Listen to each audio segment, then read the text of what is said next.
Tonight on Rhode Island PBS Weekly. This year we have seen a complete flip of what children are coming into the hospital for. Hospitals are inundated with children who are suicidal and suffering with mental illness. You know, there's a subset of kids that look okay on the outside. You know, their insides and outsides don't match. You know, they could appear as if things are okay, but on the inside they're really in pain. I don't think Dr. Seuss has been canceled. It's more about looking critically and choosing new titles. To be clear, we're not talking about all Dr. Seuss books, right? Green eggs and ham, still okay? One fish, two fish, red fish, blue fish, still okay? Still okay. Not The Cat in the Hat, still okay, right? The Cat in the Hat, some people don't find okay. Let me put it this way. I think sometimes these debates can be a distraction from some larger issues that perhaps people don't want to focus on. But I think in general, asking ourselves the question, what are we teaching kids? What kind of images are kids learning is an important question to consider.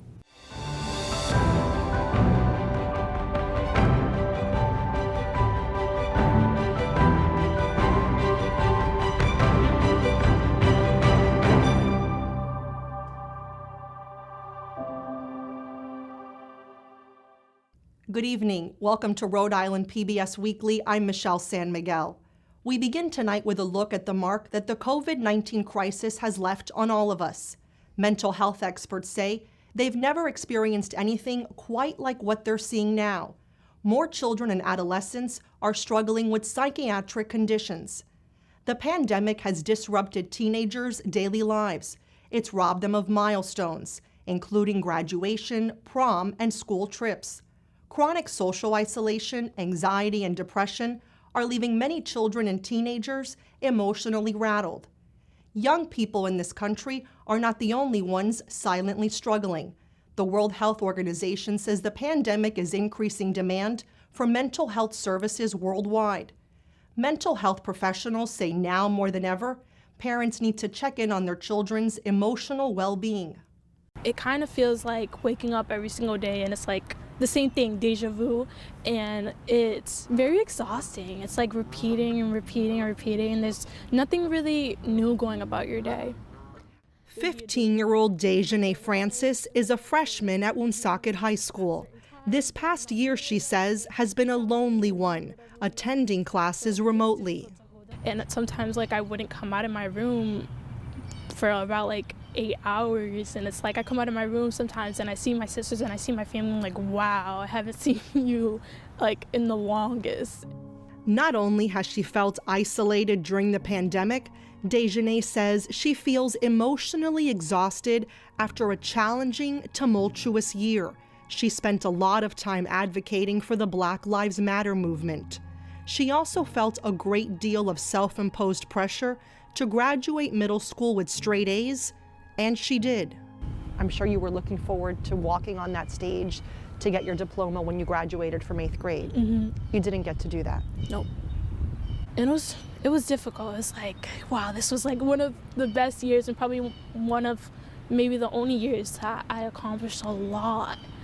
And I didn't get the chance to celebrate it.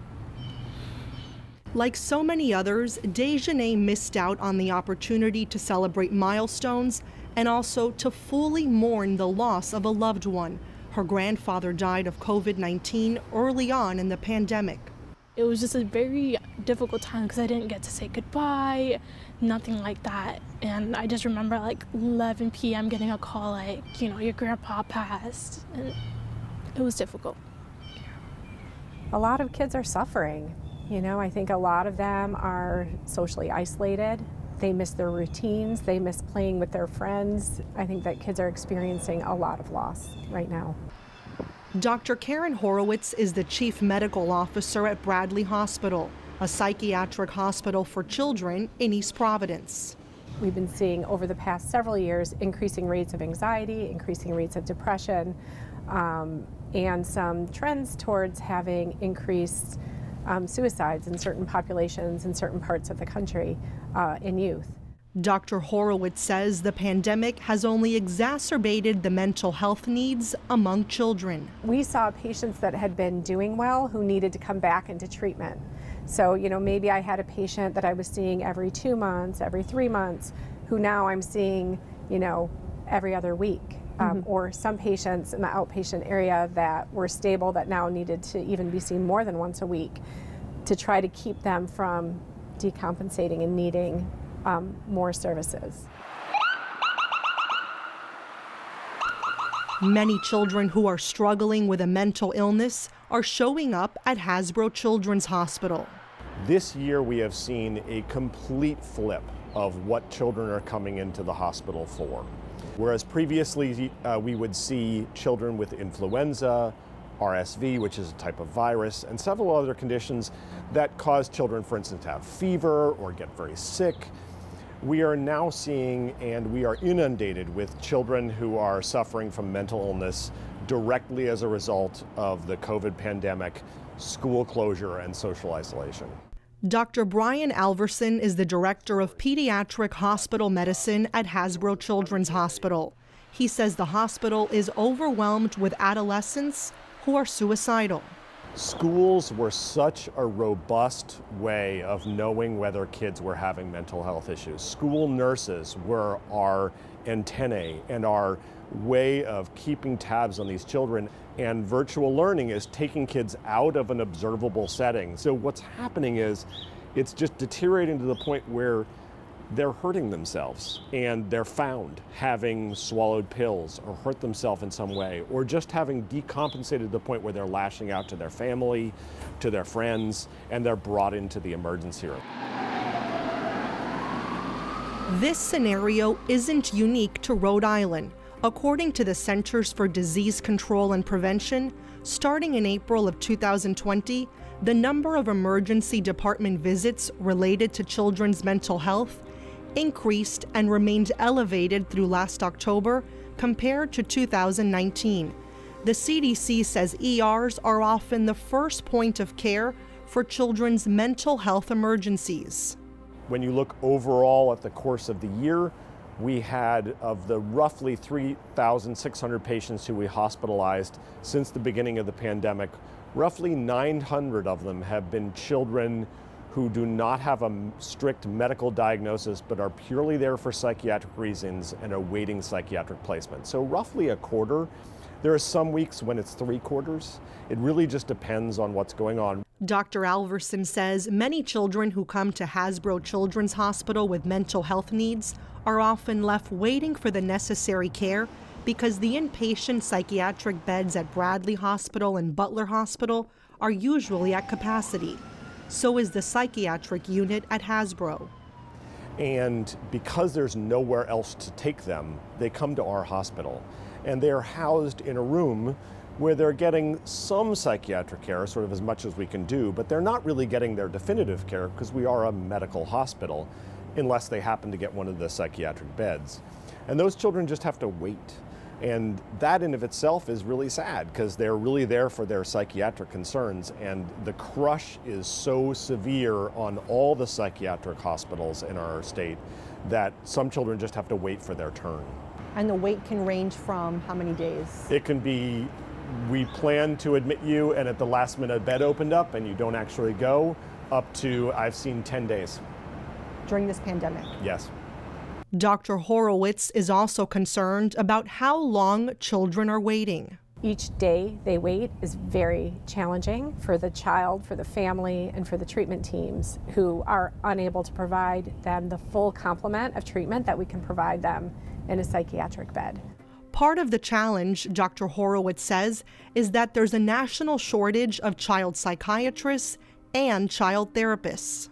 COVID and all of the additional stresses to children and families has made that shortage even more pronounced. And unfortunately, even as the vaccine comes and hopefully we get herd immunity and things can open up more, I think that the fallout from this mental health crisis is going to be with us for some time. At Bradley Hospital, psychiatrists are treating more children who have suicidal thoughts. Experts say parents should consider suicide-proofing their homes by locking up weapons and medications. Dr. Horowitz says it's also important that parents watch for signs that their children may be struggling.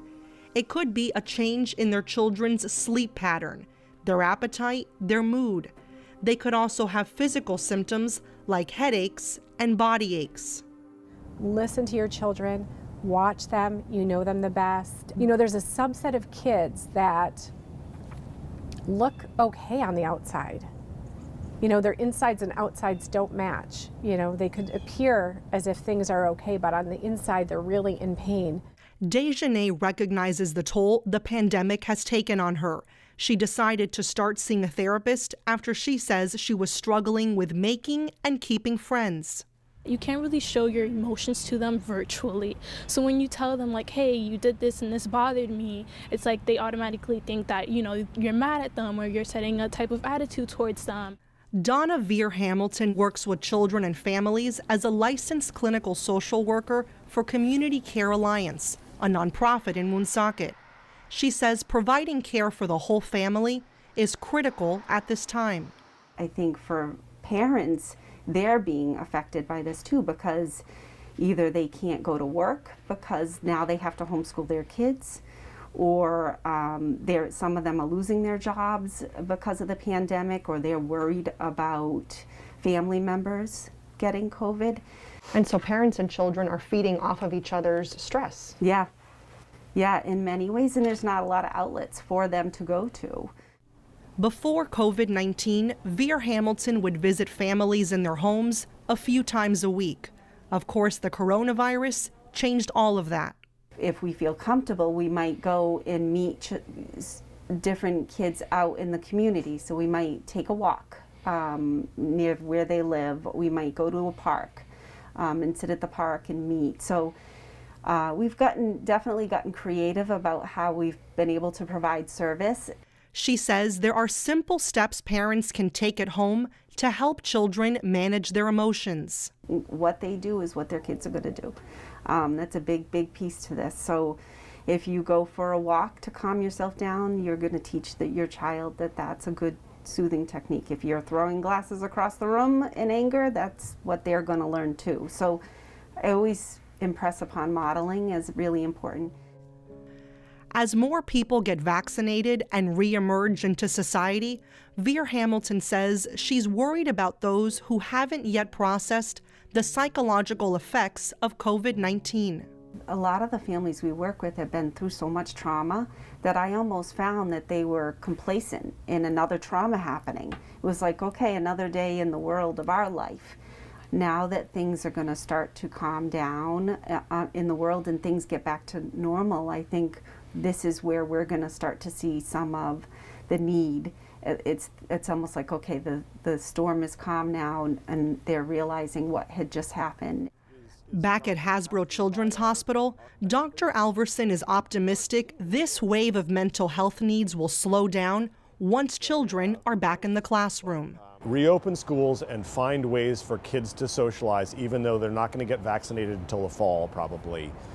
We have to find ways to get kids together so we can start to tamp down this explosion on mental health issues.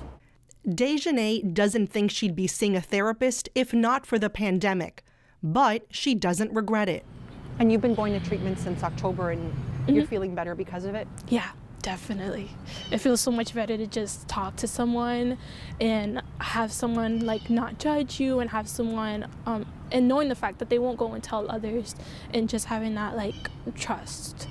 What would you say to young people who are watching this, who haven't been feeling like themselves during COVID, but maybe are hesitant to ask for help? I would say to go for it. Keep pushing, that you have a purpose in life, and you know, you may not be doing well in school, but that doesn't determine your worth, and that doesn't determine whether you have a purpose in life or not.